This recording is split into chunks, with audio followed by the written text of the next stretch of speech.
కాదు యూట్యూబర్ ఎవరో రేప్ కేసులో దొరికారట ఈరోజు. కాదు ఎంతమంది దొరుకుతారా యూట్యూబర్లు, సినిమా యాక్టర్లు, రాజకీయ నాయకులు రేప్ కేసు లేదా ఏదో అక్రమ సంబంధం కేసు. మీకు ఎన్ని మేరకు క్యా బోల్తారా తెలుగు వాళ్ళలో ఆటగాడు బోల్తే. మీకు ఆ బ్రెజిల్ దేశం గురించి చెప్పాను. 10 మంది అమ్మాయిలకి 2 అబ్బాయిలు మిగతా 8 మందికి ఎవరు చేస్తారు? బాగా చదువుకొని అలాంటి దేశాలు వెళ్ళా 8 మందికి పుణ్యం కొట్టుకోనరా.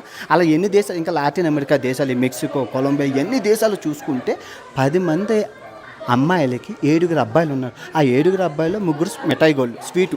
మిగతా వాళ్ళందరికీ ఎవరు రా అసలు బాగా చదువుకొని బాగా సెటిల్ విదేశాలు వచ్చి పుణ్యం కొట్టుకొని రా. ఎప్పుడు ఆ రేపులు ఆ గోల అదే అదే ఇంక యాప్ ఏమో లేదా. 2 ఆప్షన్లు ఉన్నాయిరా మీకు. బాగా చదువుకొని బాగా సెటిల్ అయ్యి మంచి అమ్మాయిని చూసి పెళ్లి చేసుకోవడం, లేదు అంటే బాగా చదువుకొని బాగా సెటిల్ అయ్యి విదేశాల మీద దండయాత్ర చేయండి రా. ఎన్నికి అంతకని చెప్పాలి. థాయిలాండ్ వెళ్ళండి, ఆఫ్రికా వెళ్ళండి, విదేశాలు వెళ్ళి పుణ్యం కొట్టుకోండి. మన దేశంలోని స్త్రీ సంఖ్య తక్కువ ఉంది. 10 మంది అబ్బాయిలకి 8 మంది అమ్మాయిలే ఉన్నారు. అలాగా వాడుకోవడానికి అక్రమ సంబంధాలకి తప్పది. మన సంస్కృతి సాంప్రదాయాలు ఒప్పుకోవు.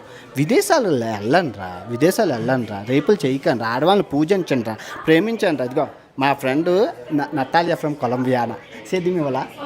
నమస్తే, బాగున్నారా? నమస్తే, బాగున్నారా? చూసారా అలాగా నమస్తే బాగున్నారా అని కూడా చెప్తా. వీడియోలు ఉంటాయి యూట్యూబ్లో చూడండి రా. ప్రేమించండి రా, పూజించండి రా. ఆడవాళ్ళు చాలా మంచి వాళ్ళు రా.